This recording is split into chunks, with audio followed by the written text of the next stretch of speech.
Good afternoon, everyone. I am SGA President Chase Witzman, and on behalf of the Indiana State University Student Government Association, it is my honor to welcome you to the State of the University Address in celebration of Founders Day. Founders Day is a time for us to pause and reflect on the vision and determination of those who established Indiana State University, and to recognize how that legacy continues to shape who we are today. It is a moment to honor our history while looking forward with purpose, ambition, and confidence in what lies ahead. This annual address is especially meaningful because it brings together our entire university community, students, faculty, staff, alumni, and friends, to take stock of our progress and consider the path forward together as Sycamores. As students, we experience Indiana State's mission every day, in our classrooms, in our residence halls, organizations, research projects, and our service opportunities.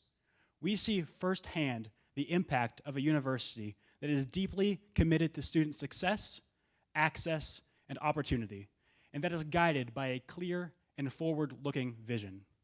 Today, we will hear from a leader who has embraced that responsibility with energy, optimism, and a deep belief in the potential of this institution and its students.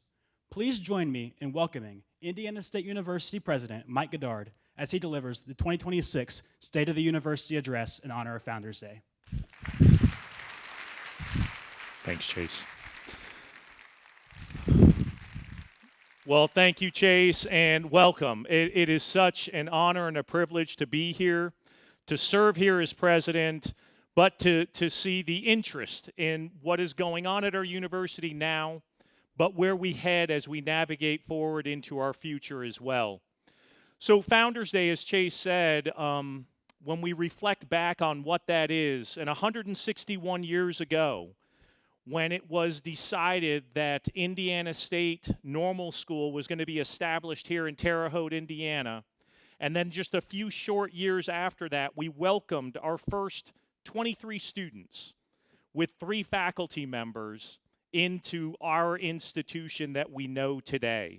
And we think about the purpose of that. As a normal school, we were established to make sure that we could prepare elementary and high school teachers.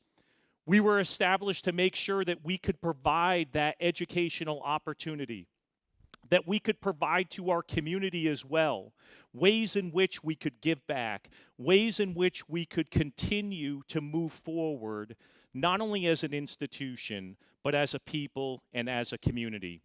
So when I think about that founding purpose, and I think about where are we today, what is our mission, what are we focused on right now, I think about our mission-driven aspect of what we're doing, but more than that is that mission that's focused on our students and their success.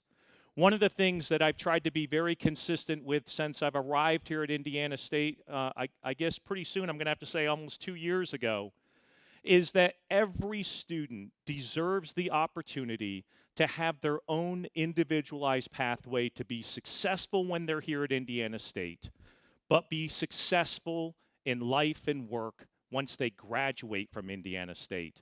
And I know in this room here today, we have several of you who are alums, several of you who have navigated through your own path and have now gotten to a point where you are paying it forward as well with that next generation of Sycamores.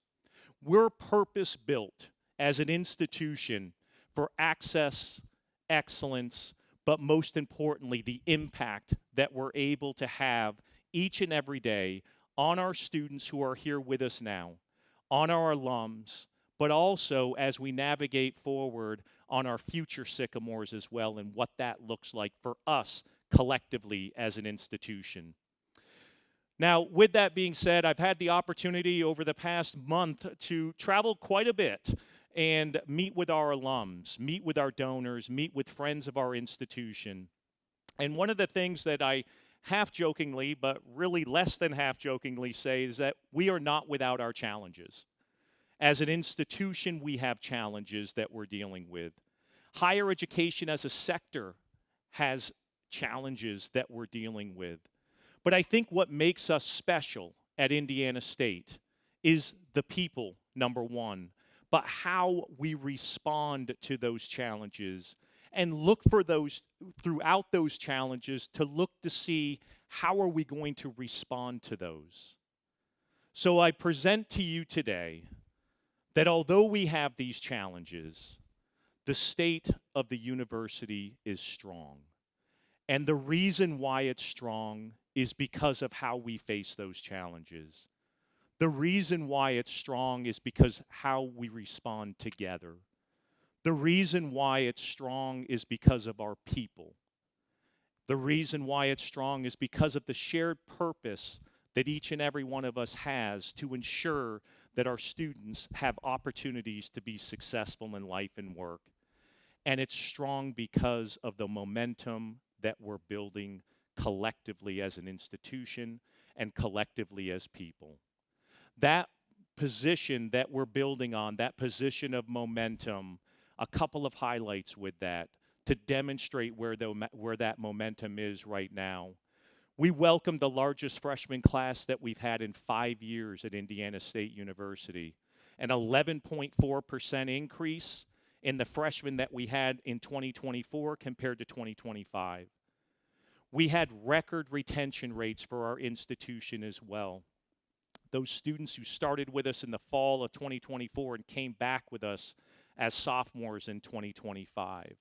That speaks to the commitment of you all, our faculty, staff, our current students, to be able to play that significant role in creating that momentum and those opportunities that are there for the future Sycamores that we so desperately want to continue to provide that access, to provide that opportunity so that they can also have that transformational change in their lives.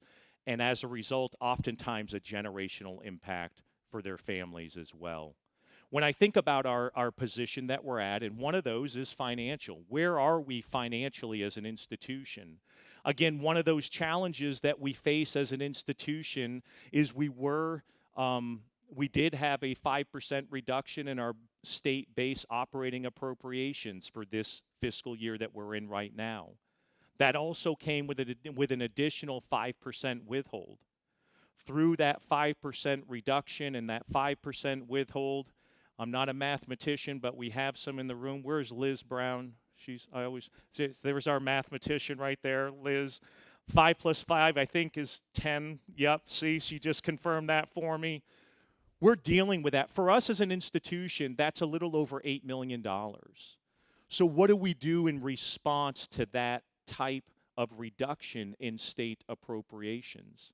In addition to that, we made the decision as an institution and collectively as all public higher education institutions in the state of Indiana, even though we found ourselves in that compromised situation in terms of state funding, we decided to make sure that tuition was frozen for our in-state Indiana residents, to make sure that it was still an affordable option for students in Indiana to come to Indiana State University or go to other state institutions as well. But through that, we made strategic decisions to make sure that we were financially sound. So today, we are financially sound. Our actuals that we have for this fiscal year match up with what we had budgeted. Most importantly is making sure that we budget what that tuition revenue is for us as an institution moving forward. In prior years, we were off a little bit with that matching of what we projected for tuition revenue and what was actual. This year, we met those targets for the fall semester, and we met them again for the spring, which positions ourselves quite well as we navigate forward. Again, not without its challenges, but with disciplined decision-making and making sure that we're good stewards of the resources that we do have, we will align that with mission and impact moving forward. Our enrollment momentum that we had last year that I mentioned, we're tracking very well as we navigate into this current enrollment cycle, meaning those freshmen that will join us in the fall of 2026. we're projected quite well in terms of where we want to be with strategic enrollment growth to ensure that we provide, again, that access for that next generation of sycamores. So these trends are positive. We have confidence that this momentum will also continue in that regard, but our focus is not just on bringing new students in to the institution. Our focus is on ensuring that those students retain and complete in a timely manner, and they go out and have the types of impact that we want them to have in the workforce or whatever their dreams are as they navigate forward. One of the aspects that I'm incredibly proud of what we've accomplished as an institution is our philanthropic arm that we have through our foundation. Through the leadership of Andrea Angel and her team, we've been able to recognize an incredibly successful capital campaign with a goal of $100 million, but reaching $133 million raised in that 5-year capital campaign. That allows us to invest further in people. That allows us to think about ways in which we provide those pathways that perhaps wouldn't have been there before. And that's because of the generosity of our alums, of our friends, to be able to walk alongside us. This isn't just a subsidy. This isn't just supplementing some things that we're already doing. This allows for us to really make sure that it's a force multiplier as we navigate forward. When we as an institution look back to where the foundation was just how many years ago, Andrea? 7, 8 years ago? What was our endowment 8 years ago, Andrea? Around what? $70 million was our endowment about 8 years ago. Today, I'm proud to say that our endowment, which is a huge factor, again, in terms of making sure that our students can come to Indiana State, but most importantly, cross that finish line. Our endowment today is over $152 million. Yes.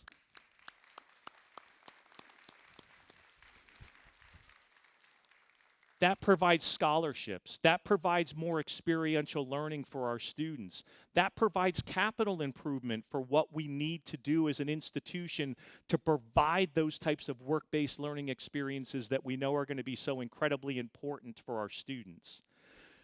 None of this happens without the excellence that we have with our faculty and the amount of effort that you put in each and every day to make sure that our students are well prepared, but most importantly, mentored along the way. Those relationships that our faculty build with our students every day matter certainly for the 4 short years that they're here with us, but will carry on throughout their lives. The role models that you all are to our students will allow for them to achieve things that they could never have dreamed of. And so for that, I say thank you for being such impactful teachers and educators, for making sure that you continue to invest each and every day in their lives and providing them with the opportunities to excel in scholarship, in research, in those experiential learning opportunities. What you do matters on a day-to-day basis, and I know it's not always easy. And I know you give a part of yourself each and every day, which takes away from other aspects of probably parts of your life that you also enjoy a lot. But I just want to say that investment will pay dividends for the individuals who you continue to pour into.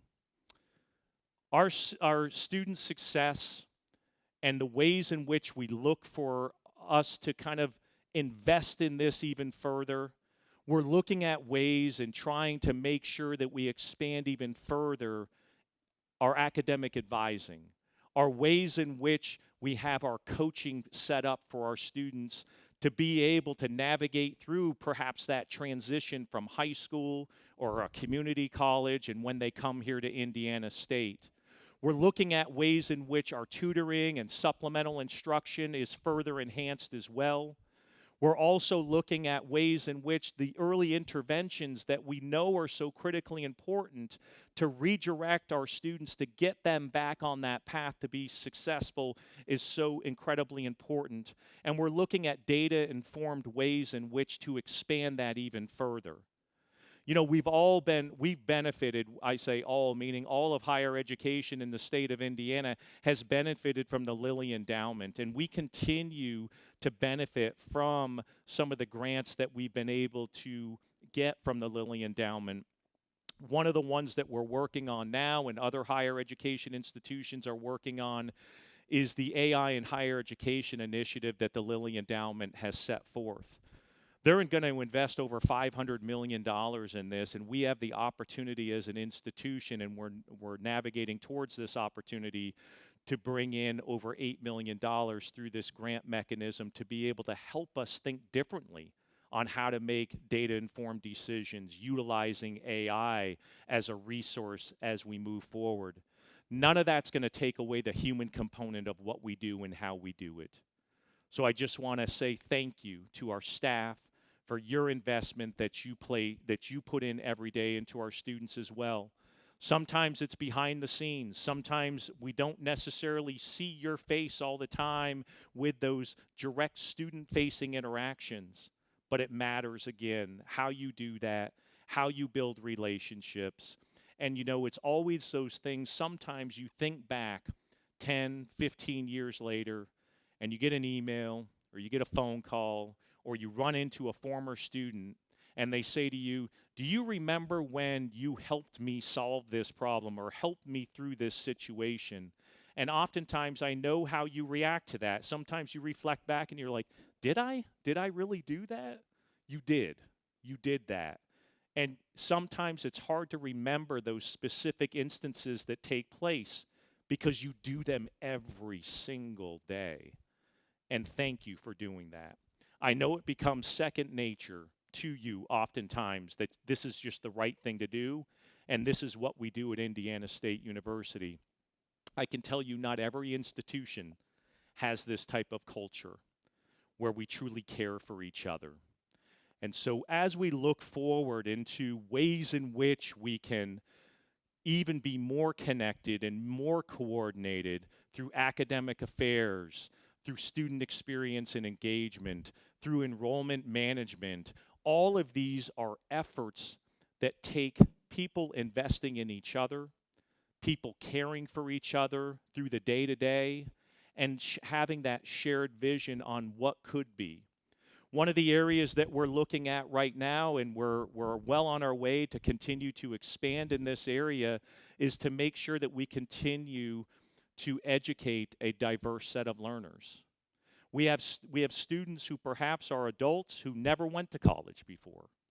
We have individuals that are transferring to us from another institution, a 2-year institution, a 4-year institution, and Indiana State looks much different to them. Or we have individuals who perhaps once started with us or someone else and never finished. We're looking at pathways and opportunities to make sure that those individuals also have an opportunity to cross that finish line. One of those is through our renewed partnership with My Footpath that you maybe have seen. We put out some announcements on that to better engage those students who have some college credit, no degree, and unfortunately oftentimes debt to go along with that. There are over 700,000 adults in the state of Indiana alone with some college credit and no degree. Well over 38 million across the nation. That is part of our responsibility that I see, that we help those individuals navigate through what can be for them, because that is a life-altering moment for them and a trajectory changer for the course of their life and the impact that that can have on their family. I want to briefly mention the impact that athletics has on not only our university community, but our community as a whole. We have just a little over 400 student athletes who participate in one of our sports teams or another. This past fall, this is incredible to me. This past fall, out of our 406 student athletes, did I make that number up, Nathan? I'm close. All right, 406-ish. we had almost 79% of those student athletes in the fall have over a 3.0 GPA. Yeah.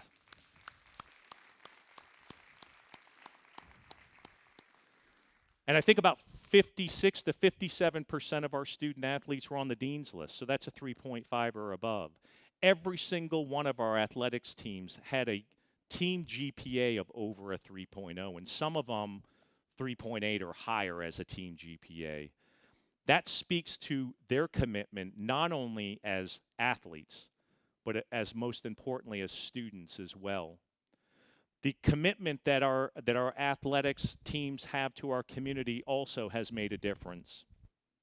High Five Fridays are something that Nathan implemented soon after he got here, where if some of you don't know what this is, our sports teams will go to an elementary school on a Friday morning as parents are dropping them off or the students are getting off the buses. And as they're walking into those schools, our team just kind of lines up on that sidewalk and just give those kids encouragement and just give them a high five to let them know that what they're doing makes a difference as well.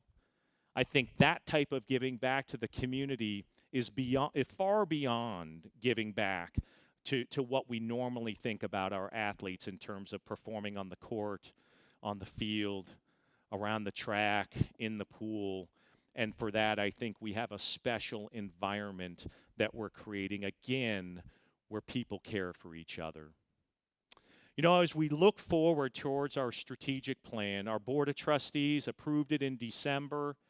We're heavy into the implementation phase with that. I know a lot of you in this room are probably serving on some subgroup or another, and thank you for doing that. I was told, well, I'll go back to Andrea again. I've asked Andrea to head up the implementation of this. She'll tell you very candidly, and she says it to my face too. And I love the relationship that I have with all of my cabinet members because they don't hold back with me, and that's exactly what I want.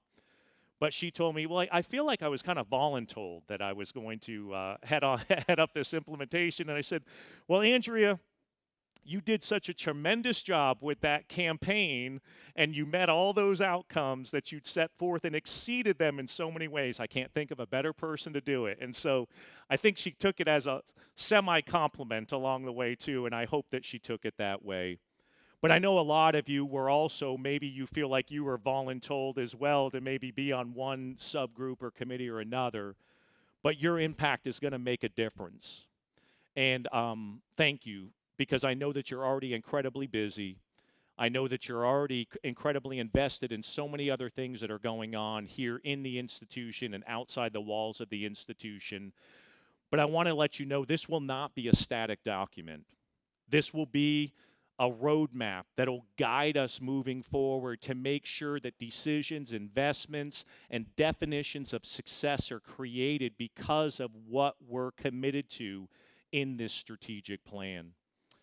You know, our threads that we've talked about, and we had a lot of conversations with these, with the steering committee that was a part of developing out, and the writing group that was a part of really teasing out exactly what this strategic plan should look like as an institution.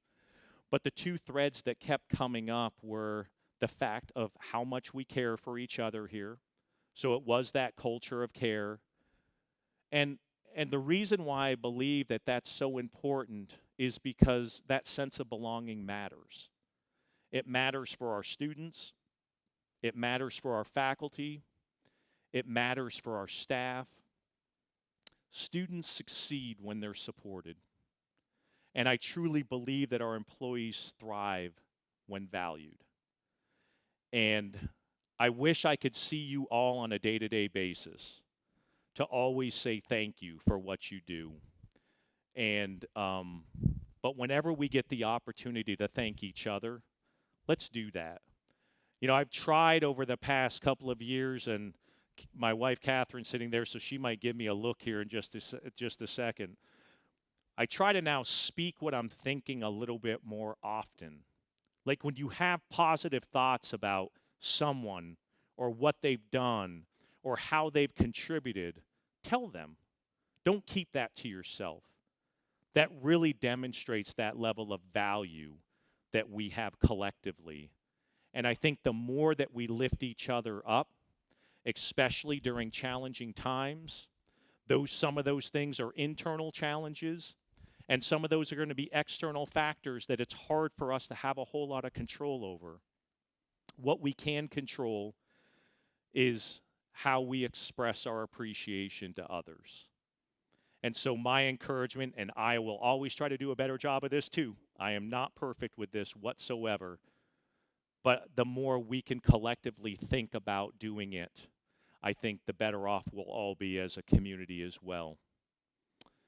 We want to make sure that we do have this connectedness to each and every one of our academic programs, to what those careers may be for our students, so that education consistently linked to that opportunity, learning connected to life after graduation, and making sure that our students see where those opportunities are early and often through any of the programs that they're involved with here at Indiana State. So our key strategic initiatives, and again, I'm sorry to be repetitive, but I think it is important to make sure that we all are on the same page with where we're at and where we're headed. We want to continue to lean into our innovative curriculum. We want to make sure that programs are aligned with workforce and societal needs. And the only way we can really do that to the level in which we truly want to achieve is to listen to what those employers desire from our graduates. You know, one of our deans, Matt Ford, always calls it reverse engineering our curriculum. And those of you who are in the College of Health and Human Services, you've probably heard Matt Ford say that. But it's true. I mean, oftentimes we just need to sometimes say, are you getting what you need from our students in terms of level of preparation, where their knowledge base is? That experiential learning will always be a part of what we're doing with the innovative curriculum through internships, clinicals, student teaching. All that will always occur, but we want to make sure we just have our ear to the ground and we're being very attentive to what business and industry needs are now and moving forward. The research and creative activities that faculty engage in and that you include your students in a very meaningful way develops them out even more so in terms of being able to have that critical thinking and problem solving in ways in which they can continue to ask great questions. I always tell, students that they always, they want to know, like, hey, how do you kind of judge a leader? How do you judge whether or not someone is kind of ready to take on that next opportunity? And oftentimes it's the questions that they ask. You can really tell a lot about an individual's preparation by the types of questions that they ask. The exceptional student experience is also one of our key initiatives. Again, focusing on the complete student journey, from access to the academic program to the opportunities that they're going to get with that. But that persistence and completion will continue to be a goal for us to improve in those areas. I know audacious goals sometimes turn people off, but I do think we have opportunities to get our retention rate through a lot of hard work, a lot of effort, a lot of care, as close to that 80% retention rate as possible, and getting our 6-year graduation rate to 60%. We owe it to the students that we serve. We have more philanthropic support than we've ever had as an institution. We need to look for creative ways to ensure that we take all those investments, state resources, philanthropic resources, and our sweat equity that you all as faculty and staff put in every day to ensure that we improve in those areas. The Sycamore One Stop is an example of something that's just getting off the ground right now, that we want to continue to expand because we want as many barriers to be removed as possible for students to be able to have that persistence, that progression in a seamless way. Our unified people and process is another aspect of our strategic initiatives to ensure that we break down silos across campus, that we improve our communication and transparency, aligning structures to support our shared goals that we have. Some of this will be enhancing our efficiencies of how we do business, Maybe some of this will come through the AI initiative in higher education that the Lilly Endowment is investing in. All these are opportunities for us as we move forward. In general, when we think about our sustainability as an institution, we have a long-term responsibility, certainly to our current students. We have a responsibility for the history of Indiana State's culture of care and ensuring that that continues to be a priority for us. And we certainly also have a responsibility for our future Sycamores, our future students who we want to welcome here to be able to experience what so many of us have been able to experience as well. We'll lean into our data-informed decision-making. We'll look for new revenue streams. Where's Seth Henshaw at? Yeah, Seth, he's right there in the middle, making sure he keeps an eye. We'll look for those opportunities. Let me give you one example that frees up our resources in ways in which perhaps we don't always think about, but Seth thinks about on a day-to-day basis. We've had university apartments, married student housing for decades. It sits about 1.5 miles away from campus. It's not overly convenient. We had 2 residence halls on our campus, Jones and Hines, that have been offline for a few years now.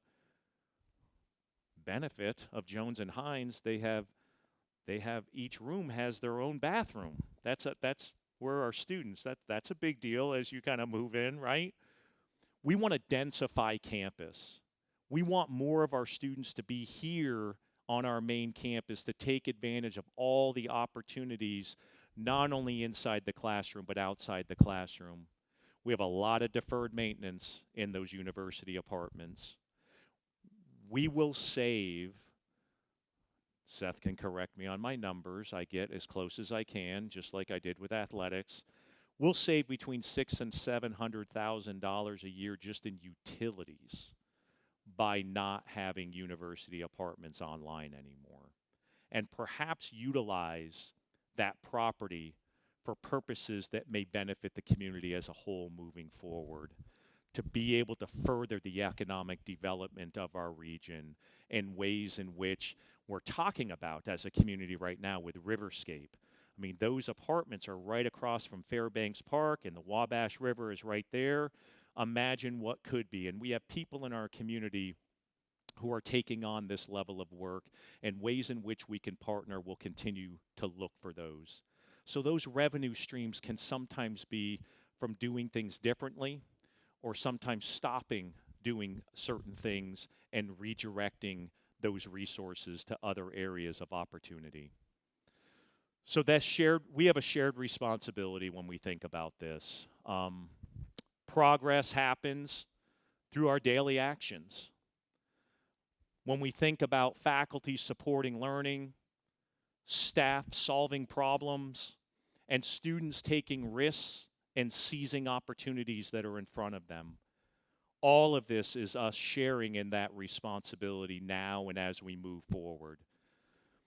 Again, I want to reaffirm that the state of the university is strong because we care for each other. It's strong because we act with purpose and because we move forward together, regardless of the challenges that we may face. We will advance the university, not just preserve it. In today's day and age, preserving or staying status quo only further puts us at a disadvantage, and as a result puts our students at a disadvantage as well, both our current and future students. We'll stay focused on what's best for students. We'll stay aligned with our strategic plan, and we'll work together as one university. And I have no doubt that if we are committed to that, working together as one university, our impact will grow, our reputation will rise, and our students will succeed. Tremendous gratitude for each and every one of you. You are all leaders on this campus. And together, as we think about leading forward, I have no doubt that we will achieve great things, not just for the sake of checking a box in terms of getting an outcome completed, but because of what's in front of us is too great of an opportunity not to come together as one Sycamore nation to ensure that current students and future students have the opportunities to be successful. Thank you all for coming here today, and go Sycamores.